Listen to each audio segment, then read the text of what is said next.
Boa noite. Boa noite. Nova pesquisa Ibope mostra Bolsonaro continuando com 28 e Haddad subindo para 22 pontos. Nas simulações de segundo turno, o atual líder só consegue bater Marina. Temer pede ao Supremo para prorrogar o inquérito sobre o decreto dos portos. Existe a suspeita de suborno e o prazo dado para a Polícia Federal vence amanhã. Executivo de empreiteira relata propinas para Eunício Oliveira, o presidente do Senado. O dinheiro da Galvão Engenharia teria liberado pagamentos de obras contra a seca. Promotor vai investigar desapropriações em áreas de um sobrinho de Alckmin. Foram quase 4 milhões de reais para a obra viária durante o governo tucano. Ex-governador de Brasília, José Roberto Arruda, é condenado a 7 anos de prisão. Ele foi acusado de tentar comprar uma testemunha no processo do mensalão do DEM. Falta pouco mais de 3 meses e a São Silvestre já mobiliza os atletas em São Paulo. As inscrições estão abertas para a tradicional corrida do dia 31 de dezembro. O Jornal da Gazeta está no ar.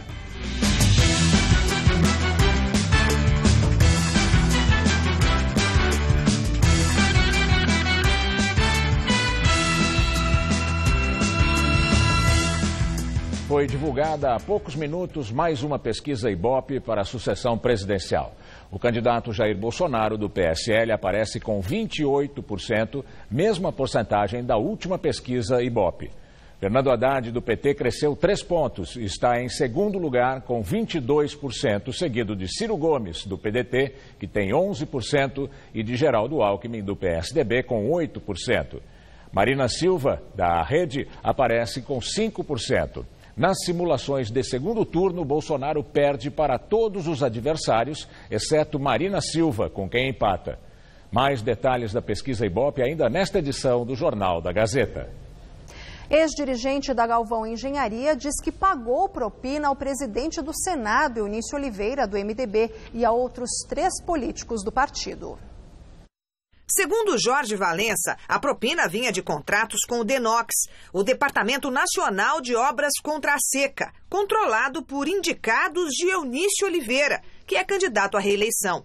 A propina de pelo menos R$1 milhão ao presidente do Senado teria sido disfarçada de doação oficial ao PMDB entre 2012 e 2014. Eunício Oliveira era o tesoureiro do partido. A propina acertada era de 5% do valor da obra. Barragens, adutoras, canais para o abastecimento de água em cidades atingidas pela seca no Ceará. O delator contou que o DENOX só liberava o pagamento pelo serviço depois que a Galvão Engenharia repassava a propina a Eunício Oliveira.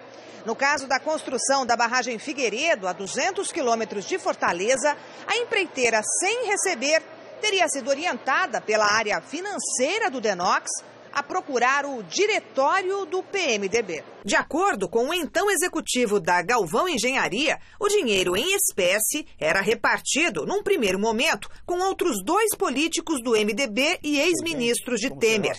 Henrique Alves, que chegou a ficar preso, suspeito de corrupção na obra do estádio Arena das Dunas, em Natal, e Gedel Vieira Lima, que está na cadeia desde setembro do ano passado, no caso do apartamento em Salvador, onde a polícia encontrou R$51 milhões. Depois, segundo o delator, o senador Fernando Bezerra, também do MDB, passou a receber a quantia que era de Gedel, quando assumiu no lugar dele o Ministério da Integração Nacional no governo Dilma. Eunício Oliveira já é investigado no Supremo Tribunal Federal, suspeito de receber Caixa 2 e propina da Odebrecht em troca de benefícios no Congresso Nacional. O mesmo executivo da Galvão Engenharia disse em delação que também fez repasses via Caixa 2 a Lúcio Gomes, irmão do candidato à presidência pelo PDT, Ciro Gomes, num suposto esquema de corrupção no governo do Ceará. O estado era comandado por Cid Gomes, outro irmão de Ciro. Todos os políticos citados negam as acusações. E agora o comentário de Josias de Souza, direto de Brasília. Feridos pela Lava Jato, oligarcas da política nacional pedem voto aos brasileiros como se nada tivesse sido descoberto sobre eles. Apostam na desatenção e no cansaço do eleitor, que começa a enxergar o esforço anticorrupção apenas como mais um assunto chato.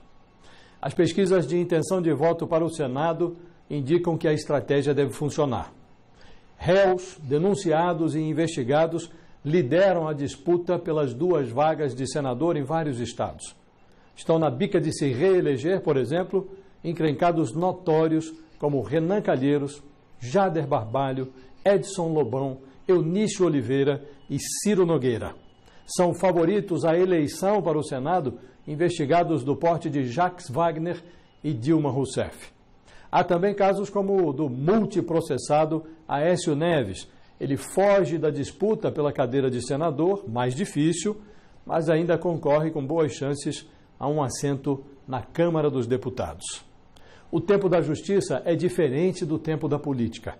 O eleitor não precisa de uma sentença judicial para excluir de suas opções candidatos sujos ou mal lavados. Mas a democracia é um regime em que as pessoas têm ampla liberdade para exercitar a sua capacidade de fazer besteiras por conta própria. Quando é desvalorizado, o voto vira apenas um equívoco renovado de 4 em 4 anos. Boa noite. A força-tarefa da Operação Lava Jato pediu ao juiz federal Sérgio Moro que condene mais uma vez o ex-tesoureiro do PT, João Vacari Neto. Nessa ação, ele é acusado de corrupção passiva envolvendo contratos da Petrobras para a operação de navio sonda. Vacari está preso desde abril de 2015. O ex-tesoureiro petista já foi condenado uma vez em segunda instância a 24 anos de prisão e absolvido em outras 2 ações.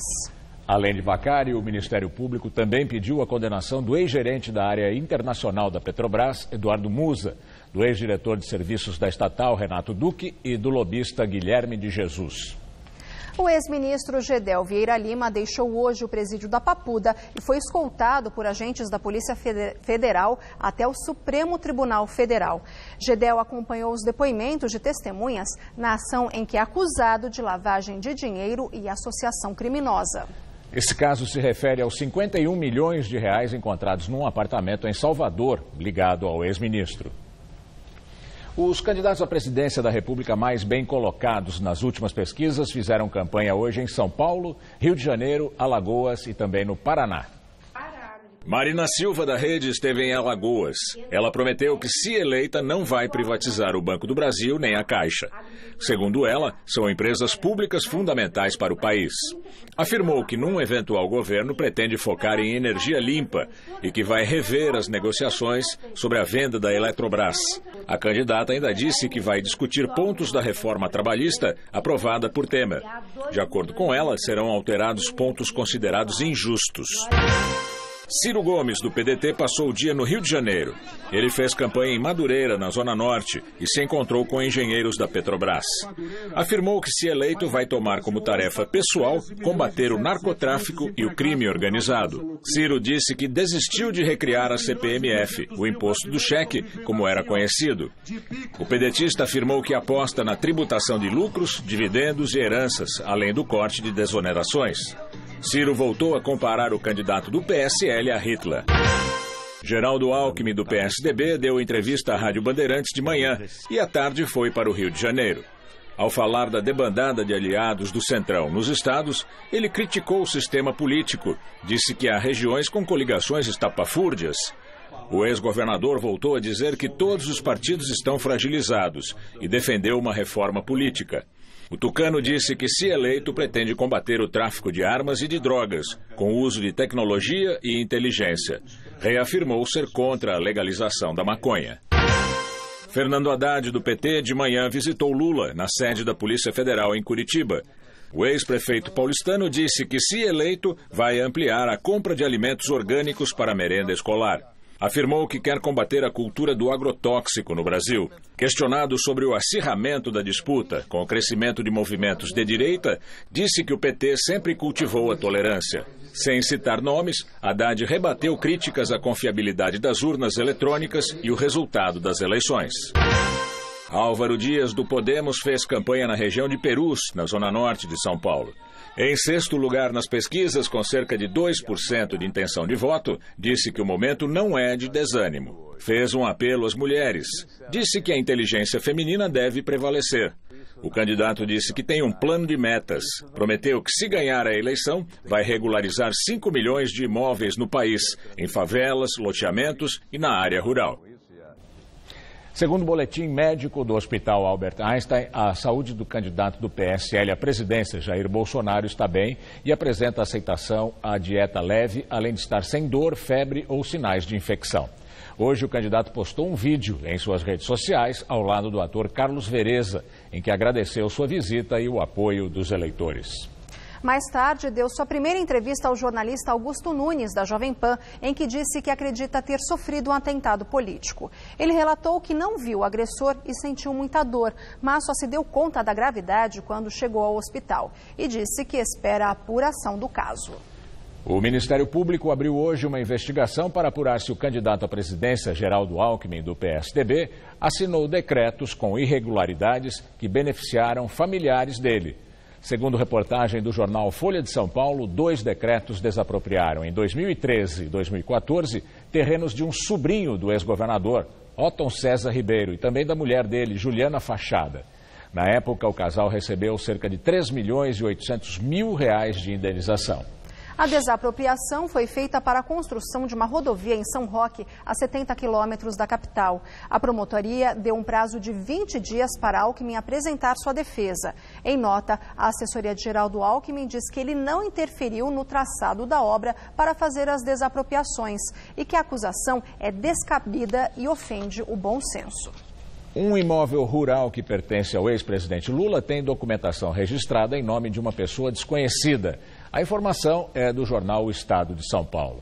A reportagem diz que os advogados de Lula anexaram ao processo de partilha de bens dele e de Marisa Letícia o cadastro de um imóvel vizinho ao sítio Los Fubangos, no ABC Paulista, em nome de Luiz Henrique Cutiol.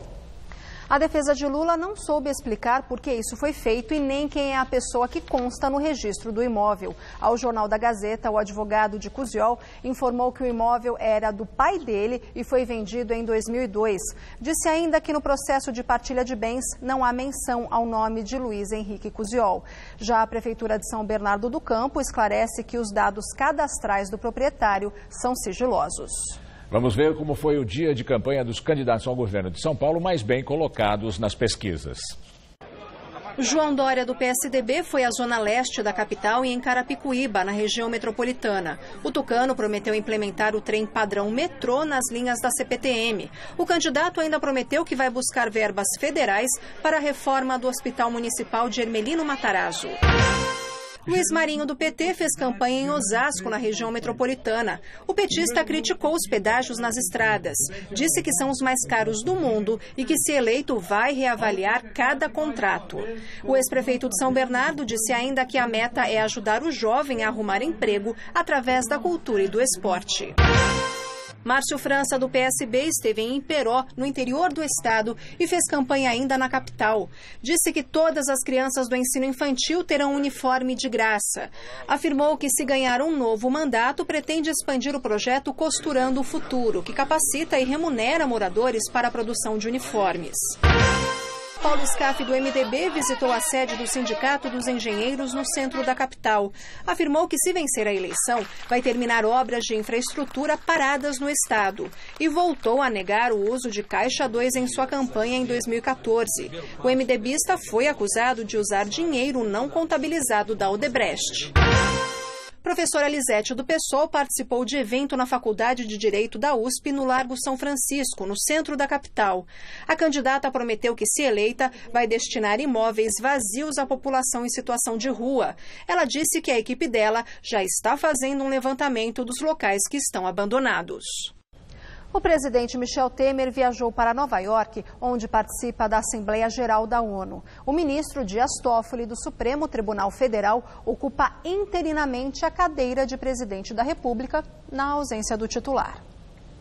Antes de viajar para os Estados Unidos, Michel Temer transmitiu oficialmente o cargo interinamente ao novo presidente do Supremo ontem à noite, na base aérea de Brasília. É a primeira vez que Toffoli assume o cargo, já que os presidentes da Câmara, Rodrigo Maia, e do Senado, Eunício Oliveira, também saíram do país para não correrem o risco de terem as candidaturas deles à reeleição impugnadas. Hoje, Dias Toffoli já participou de cerimônia oficial no Palácio do Planalto e sancionou 3 leis como presidente da República interino. Uma delas aumenta a pena para o estupro coletivo e tipifica os crimes de importunação sexual, caso, por exemplo, de alguém que se masturba no transporte coletivo. O crime também prevê penas contra a chamada vingança pornográfica e a divulgação de cenas de estupro. Ao desembarcar em Nova York, Michel Temer disse que vai procurar o presidente da República que for eleito em outubro para tentar aprovar ainda este ano a reforma da Previdência Social. Aqui no Brasil, os advogados de Temer solicitaram ao ministro Luiz Roberto Barroso, relator do inquérito dos portos do Supremo, que prorrogue o prazo de conclusão das investigações do caso. O objetivo da defesa de Temer é incluir o ex-ministro dos Transportes, Maurício Quintela Lessa, que chefiava a pasta na época dos fatos apurados pelos federais, como testemunha do inquérito. O inquérito da Polícia Federal apura se empresas concessionárias do Porto de Santos, como a Rodrimar e o Grupo Libra, foram beneficiadas por uma portaria assinada por Michel Temer em troca de propina. O ex-governador do Distrito Federal, José Roberto Arruda, do PR, foi condenado por tentar subornar um jornalista durante as investigações da Operação Caixa de Pandora, em 2009. Além de Arruda, foram condenados um sobrinho dele, um funcionário da Companhia Energética de Brasília e o ex-deputado distrital Geraldo Naves.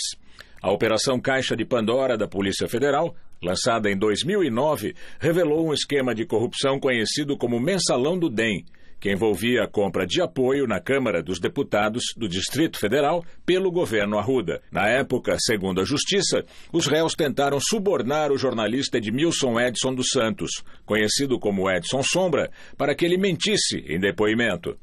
Arruda foi condenado a 7 anos e 6 meses de prisão, e os outros réus apenas que variam de 4 a 5 anos de prisão, pelos crimes de tentativa de falsidade ideológica e de dar dinheiro ou outra vantagem à testemunha, além de multas. A defesa de José Roberto Arruda afirmou que vai recorrer que o ex-governador foi vítima de uma armação comprovada no processo e que não há justificativa para a condenação. Os advogados de Geraldo Naves não retornaram o nosso contato. E agora vamos ao comentário de política com Bob Fernandes.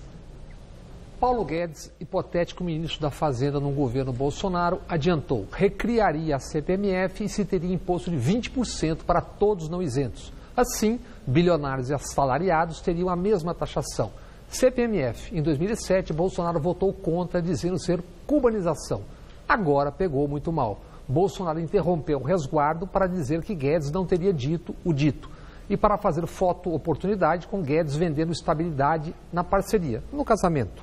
Bolsonaro buscou diminuir estragos visíveis nos últimos dias nas bíblias do capitalismo mundial. Wall Street Journal, Financial Times, Bloomberg, Economist foram duros e claros sobre despreparo e ameaça. Ameaça, aliás, diz a capa da Economist sobre Bolsonaro, aspas, ele é uma ameaça para o Brasil e para a América Latina. Domingo, no Estadão, a penúltima do Mourão, general vice do capitão. Disse ele, o Brasil é um cavalo à espera de um ginete.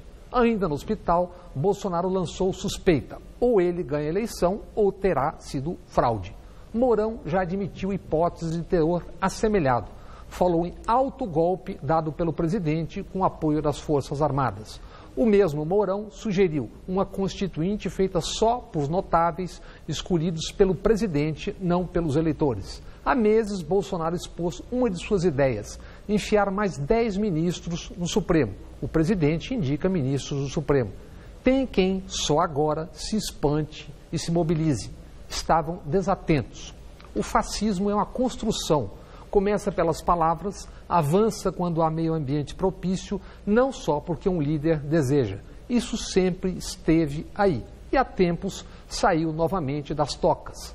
Já conversamos muitas vezes sobre isso aqui.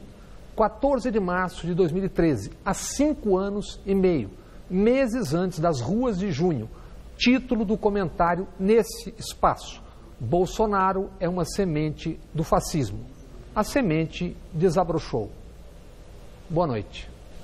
Daqui a pouco, Maria Lídia entrevista Mário Mantovani, diretor da ONG SOS Mata Atlântica, sobre a discussão da questão ambiental nas eleições.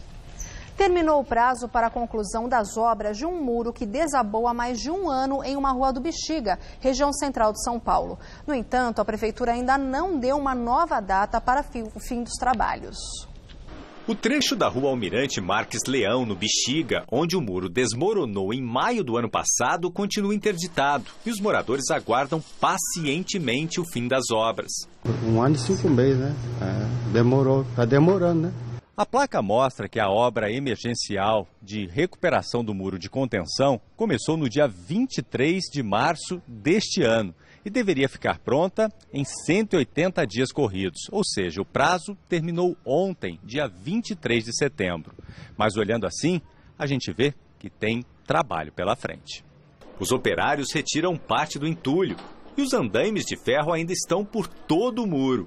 Moradores da área interditada foram para casas de familiares ou amigos. Na época, o deslizamento de terra causado pela chuva provocou a interdição de 4 casas. Ninguém ficou ferido.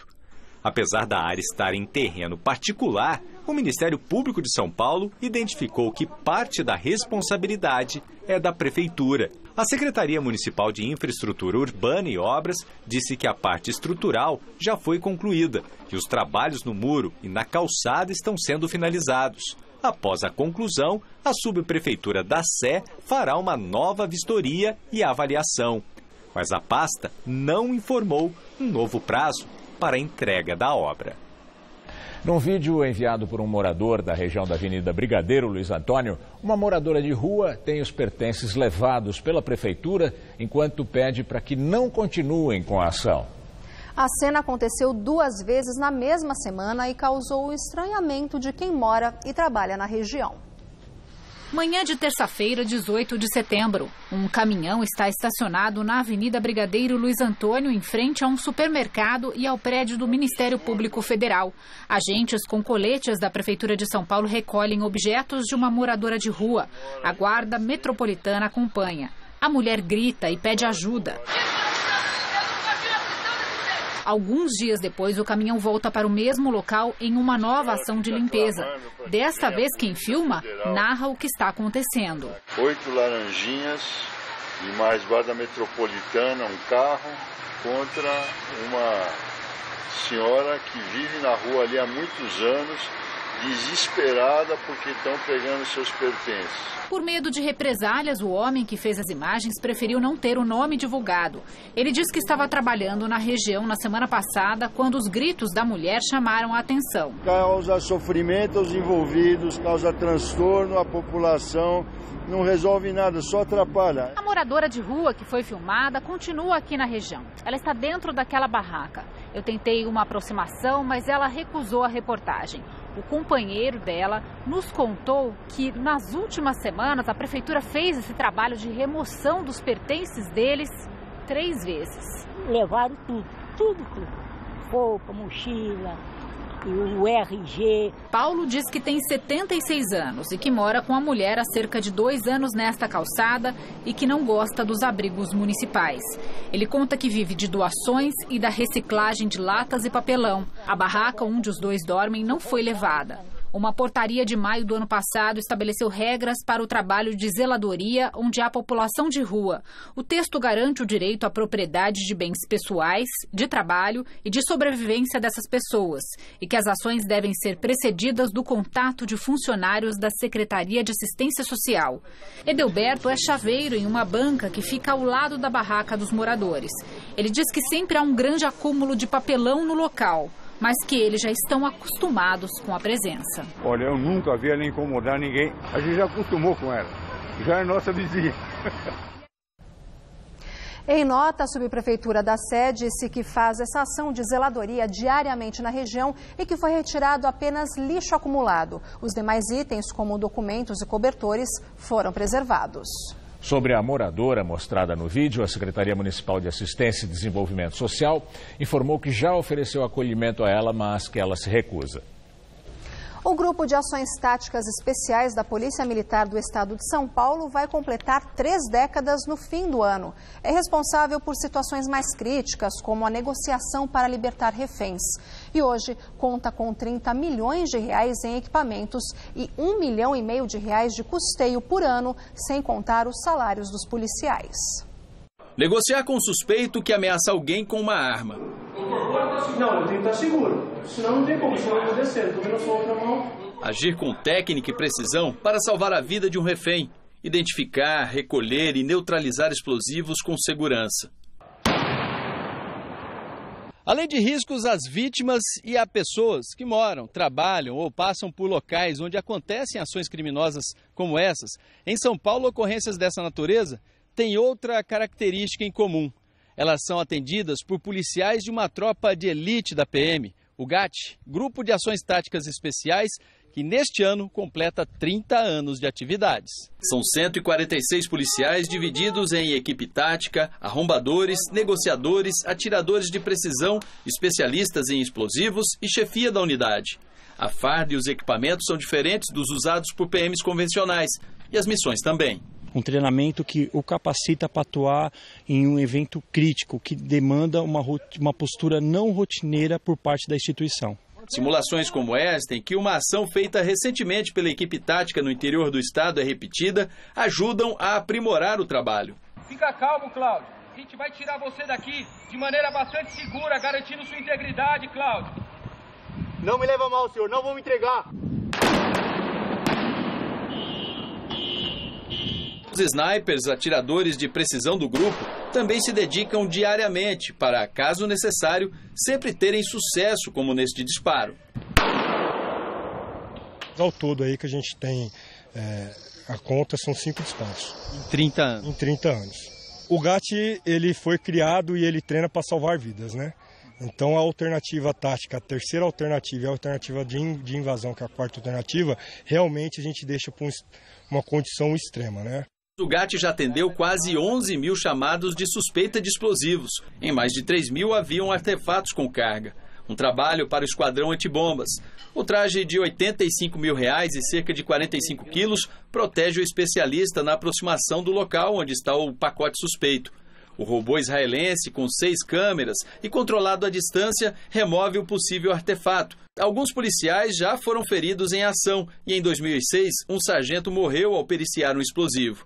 Além das bombas, os homens do GAT já atuaram em 484 ocorrências com reféns e negociações com suspeitos armados.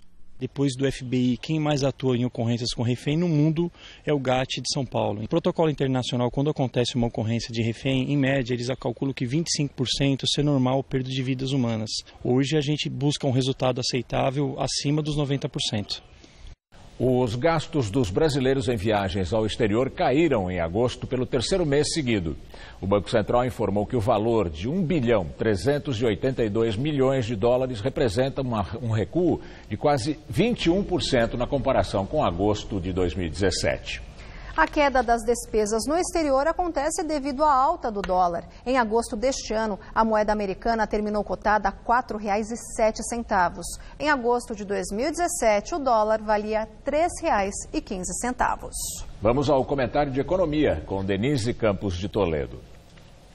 A queda dos gastos de brasileiros no exterior tem total relação com o avanço do dólar. Viajar para fora ficou mais caro, fazer compras do exterior também. Além da cautela por parte dos que poderiam viajar e gastar, mas acham que não vale a pena, que pode não ser o momento, é preciso considerar que boa parte da população ainda convive com os reflexos da recessão econômica. Mesmo entre os empregados ou os que trabalham por conta própria, empresários, boa parcela não escapou de uma perda importante do poder de compra, seja porque os salários não acompanharam a inflação, seja porque as empresas não conseguiram repassar aumentos de custos para os preços e ainda tiveram queda do movimento. Qualquer despesa a mais, como é o caso do dólar em alta, leva a uma revisão dos planos. As dificuldades não são apenas para os turistas em viagens internacionais.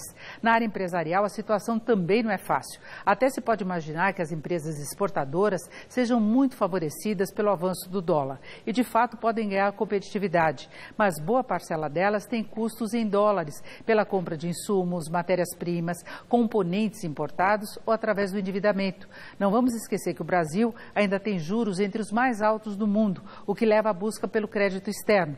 Quando o dólar sobe, o impacto é direto. Vale ressaltar que, fora o impacto direto da alta do dólar, também pesa bastante a questão das expectativas. As eleições ainda devem produzir muita volatilidade do mercado, do dólar em particular, o que impõe mais cautela em qualquer despesa na moeda estrangeira.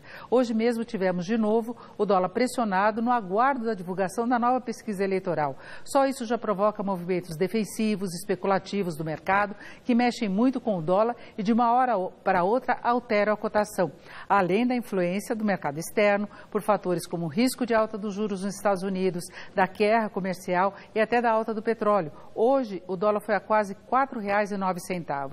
Acomodação mesmo só quando tivermos uma definição de cenário e, se essa definição for de um cenário melhor. Boa noite. O petróleo subiu para quase $81 o barril e atingiu o valor mais alto em 4 anos. Essa alta se deveu à decisão da OPEP, Organização dos Países Exportadores de Petróleo, de não aumentar a produção, apesar das pressões de Donald Trump. A Arábia Saudita, líder da OPEP, e a Rússia já haviam descartado a possibilidade de aumento da produção de petróleo bruto. O presidente americano também queria a redução do preço do barril.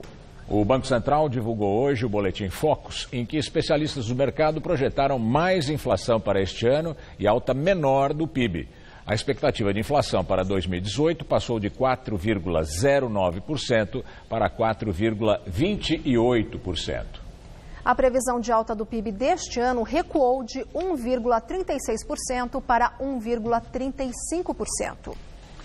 O IBOP divulgou no começo da noite uma nova rodada de pesquisas para a disputa presidencial. A margem de erro é de 2 pontos percentuais. O levantamento foi encomendado pela TV Globo e pelo Estadão. Vamos ver os números.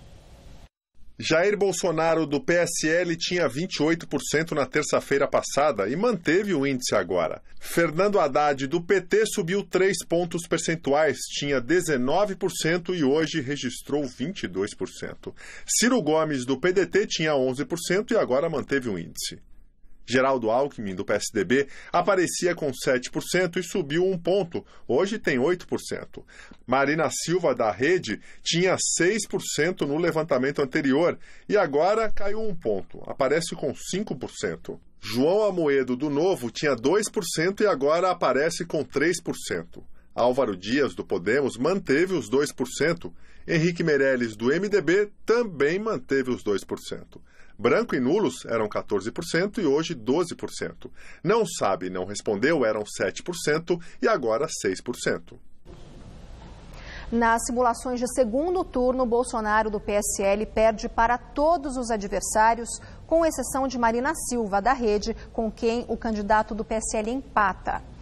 E o IBOP também analisou a rejeição dos postulantes ao Palácio do Planalto. Bolsonaro tem 46%, Haddad 30%, Marina 25%, Alckmin 20%, Ciro 18%. Poderia votar em todos 2%, não sabe, não respondeu 7%. A Argentina se prepara para uma greve geral contra a política econômica do presidente Maurício Macri. A greve de 36 horas foi convocada para amanhã por sindicatos e movimentos sociais contrários às medidas de Macri nos últimos meses e deve afetar os aeroportos, os serviços públicos, o transporte em geral, os bancos e a coleta de lixo. Para a oposição argentina, os cortes de subsídios, as demissões no setor público e o aumento do desemprego e da pobreza são consequência das condições impostas pelo Fundo Monetário Internacional para conceder empréstimo de 50 bilhões de dólares à Argentina. O governo Macri afirma que esse dinheiro é necessário para estabilizar a economia, mas oposicionistas afirmam que os 15 bilhões já gastos pelo governo não conseguiram deter a corrida que fez o peso perder metade de seu valor desde janeiro. O governo italiano aprovou hoje um decreto que dificulta a entrada e permanência de imigrantes. Mais de 600 mil refugiados africanos chegaram de barco à Itália nos últimos 5 anos. O decreto estabelece, entre outros pontos, que qualquer requerente de refúgio condenado em primeira instância será expulso imediatamente do país. O texto deve ser aprovado sem problemas pelo parlamento governista. O ministro do Interior, Matteo Salvini, defendeu a nova lei, afirmando que o projeto é um passo para uma Itália mais segura. A Justiça da Suécia determinou a prisão preventiva do dramaturgo francês Jean-Claude Arnault. Arnault é acusado de estuprar em 2011 uma mulher que afirmou que ele a obrigou a praticar sexo oral e a fazer sexo contra a vontade dela em 2 ocasiões. Ele foi acusado também de vazar informações sobre o Prêmio Nobel de Literatura deste ano. Arnault é casado com uma das integrantes do comitê responsável pelo prêmio da Academia Sueca.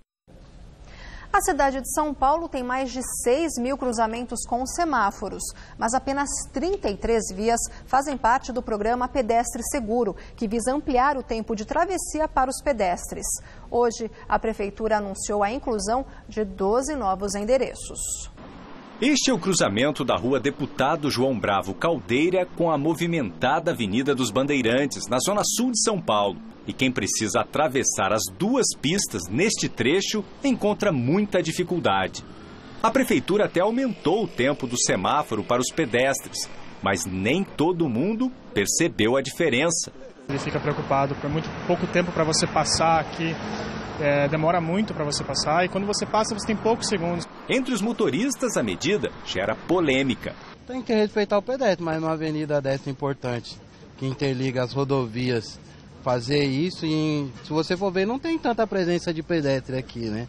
Além da Avenida dos Bandeirantes, outras 11 vias importantes aqui da capital paulista tiveram a ampliação do tempo dos semáforos para pedestres. Segundo a prefeitura, esse aumento foi em média de 20%, o suficiente para proporcionar uma travessia segura. As mudanças fazem parte do programa Pedestre Seguro, que teve início no ano passado. Avenidas como a Sapopemba e a Aricanduva, na Zona Leste, e a Corifeu de Azevedo Marques, na Zona Oeste, também tiveram os tempos dos semáforos elevados. O programa inclui também instalação de novos radares, uma melhor sinalização e até alterações viárias, como a que ocorreu na Avenida Celso Garcia, no Brás, onde este ano ocorreram 7 atropelamentos com uma morte. A CET retirou a faixa reversível, que era instalada quando havia excesso de veículos, e transformou a via em mão dupla. Apesar das mudanças, o trânsito na maior cidade do país continua violento. Na capital paulista, uma pessoa morre atropelada por dia. 36% das pessoas que morreram atropeladas são idosos, que têm mais dificuldade de locomoção. Na Avenida 9 de Julho, por exemplo, são apenas 15 segundos para atravessar toda a avenida. Curto demais, você tem que atravessar em 2 tempos. Quando você está do outro lado da rua, se não abre, quando você chegar no meio, ele já está começando a fechar. Passar suavemente, não correr para atravessar. Esse que é o detalhe. Podia aumentar pelo menos mais 1 minuto. Sempre que houver uma identificação de problema com o tempo semafórico, ele vai ser objeto de uma atuação. Muitas ruas aqui de São Paulo têm sido tomadas por corridas nos fins de semana. Só no primeiro semestre deste ano, o número aumentou 10% em relação ao mesmo período do ano passado. O pessoal madruga em pleno domingo com um sorrisão no rosto e pra quê? Acelera aí! Bota esse sorriso no rosto e acelera essa largada! Gente, muita gente correndo. E quase todo fim de semana é assim aqui em São Paulo. Pode chover, pode fazer frio, que tem prova de rua e sempre cheio. Pra você ter uma ideia, agora, nesse momento que a gente está correndo aqui, tem outras 3 provas acontecendo na cidade. Oficialmente, quase 1 milhão de corredores amadores participaram de mais de 400 provas no ano passado. E no primeiro semestre desse ano, já aumentou em 10% o número de corridas desse tipo. A Esther, que corre há 3 anos, explica que o clima é contagiante. Você pode fazer independente da sua idade e se divertir do mesmo jeito. A Valentina, de 4 anos de idade, já fez a primeira prova da vida. Foi andando ao lado da mãe. Cansou? Sim. Eu também. Claro que acontece de cansar, principalmente quem faz percursos mais longos a partir de 10 quilômetros. Quando cansa, o que tá na frente, vamos, continua, não para, não desiste, vamos embora. Vamos tá chegando. E quando passa a linha de chegada, então... É uma sensação, uma emoção, alegria. Para muitos atletas, as provas de rua ao longo do ano funcionam como um teste, porque a meta mesmo é uma corrida tradicional, histórica, que você conhece, a São Silvestre. São 15 quilômetros por ruas e avenidas de São Paulo, um percurso que atrai gente de outros estados e até de fora do país. É a mais importante corrida de rua da América Latina, sempre no dia 31 de dezembro. Foi idealizada em 1925 pelo jornalista Casper Libero. Hoje são 30 mil inscritos, fora a pipoca. O Marco corre a São Silvestre desde 2007. Jurava que não era para ele. Mas ou tomava 8 remédios com péssima perspectiva de saúde, ou o remédio era exercício físico. Topou a segunda opção. E no começo, olha, não foi fácil não. Treinava meia hora e nos primeiros 10 minutos eu já queria parar. Mas como é de passo em passo que a gente faz o caminho, o Marco se comprometeu e agora não larga mais nem a corrida de rua, nem o desafio da São Silvestre. E você, ainda dá tempo. É só treinar direitinho. É emocionante, né? Só para quem está lá mesmo, para passar por essa emoção. Para os interessados em participar da São Silvestre, que vai ser no dia 31 de dezembro, as inscrições já estão abertas no site sãosilvestre.com.br. No futebol, o Palmeiras venceu mais uma e ocupa agora a vice-liderança do Campeonato Brasileiro, apenas 1 ponto atrás do líder São Paulo, que empatou no fim de semana. Veja os gols da rodada. Jogando no Morumbi, o São Paulo abriu o placar contra o América Mineiro com essa cabeçada de Diego Souza aos 46 minutos do primeiro tempo. Mas faltando 10 minutos para o fim da partida, Mateuzinho pegou o rebote dentro da área e arrancou o empate. São Paulo, líder do campeonato com 51 pontos, 1. América Mineiro, também 1. Em Belo Horizonte, o Santos fez o primeiro contra o Cruzeiro nessa cabeçada do artilheiro Gabriel, 1-0. O empate do time mineiro aconteceu no primeiro minuto do segundo tempo, quando o Sassá subiu mais alto e também cabeceou para deixar tudo igual. A virada do Cruzeiro foi aos 37 minutos. No cruzamento de Edilson, Davi ajeitou de cabeça para Raniel fechar o placar. Final, Cruzeiro 2, Santos 1. Na Ilha do Retiro, o Palmeiras sofreu, mas conseguiu vencer o Sport por 1-0. Aos 35 do segundo tempo, Gustavo Gomes cabeceou e Magrão pegou em cima da linha. Na sobra, William completou para a rede e fez o único gol do jogo. Com o resultado, o time de Felipão virou vice-líder e está a 1 ponto do São Paulo. Na Arena Itaquera, o Corinthians foi surpreendido pelo Internacional e marcou o primeiro com o Leandro Damião aos 44 da primeira etapa. O empate do time da casa veio na cobrança de escanteio de Jadson. Romero cabeceou na trave e Douglas pegou o rebote para marcar. Final, Corinthians 1, Internacional também 1. A primavera começou quente, aliás, bota quente nisso em São Paulo. Cidades do norte do estado registraram hoje quase 40 graus. Pois é, aqui na capital os termômetros chegaram aos 33.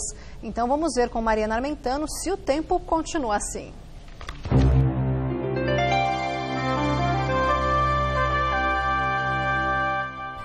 O calor continua intenso na maior parte do Brasil, inclusive aqui em São Paulo, nesta terça-feira. Mas o destaque da previsão é a chuvarada provocada no sul do país, especialmente ali no Rio Grande do Sul, por áreas de baixa pressão que estão sobre a Argentina e o Paraguai. No sudeste, o tempo segue firme e só a partir de quarta-feira que deve voltar a chover por aqui. E olha o calorão previsto para amanhã em algumas cidades. Em Cuiabá, a máxima bate na casa dos 40 graus e há previsão de chuvas a partir da tarde. No Rio, faz até 36 graus com tempo firme, assim como em Fortaleza, onde a máxima fica em torno dos 32 graus. E na capital gaúcha, tempo fechado, temporais a qualquer hora e termômetros entre 17 e 21 graus amanhã. Para São Paulo, tempo firme em praticamente todas as regiões. Só na Serra da Mantiqueira que pode chover de forma pontual durante a tarde. No litoral, algumas nuvens podem se formar no decorrer do dia, mas não chove. E em todas as outras áreas, incluindo aqui a Grande São Paulo, tempo seco, quente e ensolarado. Chega a fazer 35 graus em Bauru e em Barretos e 36 em São José do Rio Preto e também em Ribeirão Preto. No leste paulista, 34 graus ali nas cidades de Campinas e Sorocaba. Para a capital, a primeira semana da primavera segue quente por aqui. Nessa madrugada, mínima de 15 e máxima amanhã à tarde na casa dos 33 graus. Aí na quarta-feira a máxima vai aos 31, já com possibilidade de chuvas à tarde. E a quinta-feira será de sol intercalada com alguns períodos de chuva e temperaturas entre 17 e 28 graus. E a estação das flores já começa a colorir a cidade de cinza.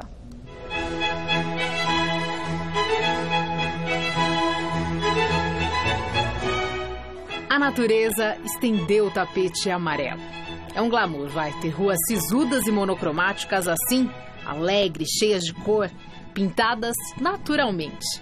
A paisagem de São Paulo ganha muitos tons, flores para saciar a fome das abelhas e encantar quem passa. Eu acho que é um momento único da gente retomar as energias, com perfume, além das cores. Para mim é tudo de bom, porque parece que você está mais viva, né? E as plantas trazem isso, de trazer vida, né? Felicidade, vida, beleza. Mas nem tudo são flores, literalmente. No primeiro dia da primavera, com temperaturas passando dos 30 graus, esse calorão, aí a vida como ela é exige a roupa de escritório. E aí não fica muito fácil, né? Os homens que precisam usar roupas formais por causa do trabalho, vamos admitir, sofrem mais. Gravata, blazer, camisa.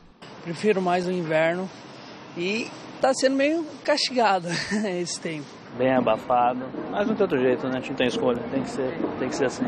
A gente tenta dobrar um pouco a manga quando é possível, dar uma afrouxada na gravata, mas... As mulheres têm mais opções de modelos e inclusive de cores. Mas quem pode até se veste no clima da temporada. Se veste de primavera. Você vai ver a seguir. Maria Lídia entrevista Mário Mantovani, diretor da SOS Mata Atlântica, sobre o debate da questão ambiental nas eleições. Até já.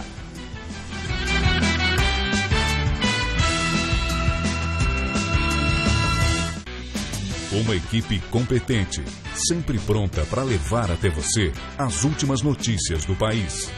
Está preso desde quarta-feira da semana passada. A desistência do pedido de liberdade. A polícia já está investigando. Serão feitas por 94 agentes. Recompensa de R$50 mil. Jornal da Gazeta, edição das 10, de segunda a sexta. Aqui em casa a gente só usa vassoura, mangueira nem pensar. Minha equipe se acostumou a deixar toda a louça de molho para só depois ensaboar e enxaguar. 5 minutos são suficientes no banho. É assim, com mais consciência, que todos os paulistas estão unidos para evitar cada gota de desperdício. Porque paulista não desperdiça tempo, nem oportunidades e muito menos água. Economize água. Sabesp. Eu fui eleito para ser prefeito de São Paulo e serei prefeito dos 4 anos, para ser prefeito da cidade de São Paulo. Quando é que começa a sua campanha para o governo do estado de São Paulo? Você que mora na periferia já utilizou o Corujão da Saúde e está feliz. Todos os compromissos podem ser cumpridos.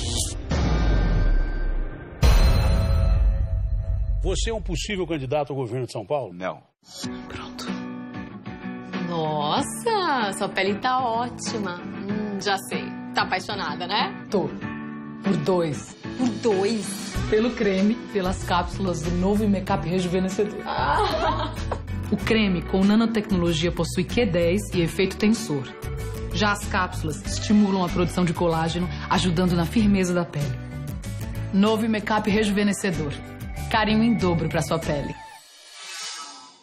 Até quando? Até quando? Até quando? Até quando? Até quando? Até quando? Até quando? Até quando? Até quando? Até quando? Até quando? Até quando? Vote novo, vote 30. Vote novo, vote 30. Vote novo, vote 30. Vote novo. Vote 30. Vote novo, vote 30. Vote novo, vote 30.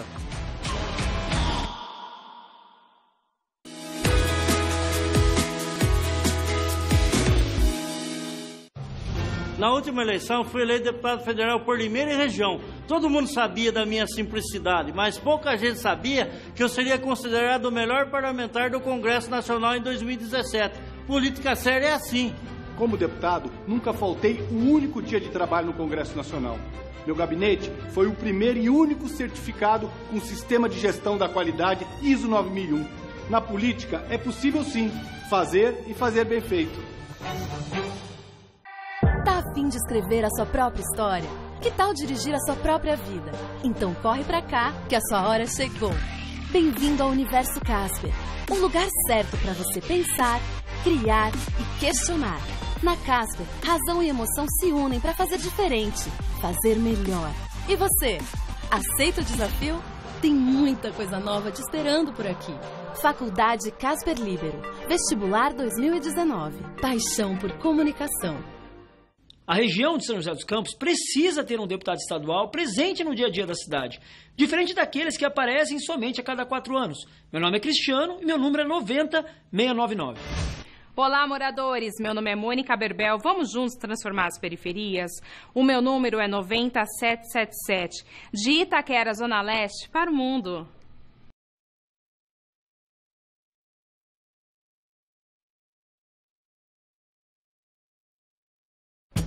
Nesta segunda, Gabriel Satter solta a voz aqui no Todo Seu. Olhos para se olhar, as estrelas vêm brilhando, ouvidos para escutar. Vai ser legal, vem. Dos oceanos.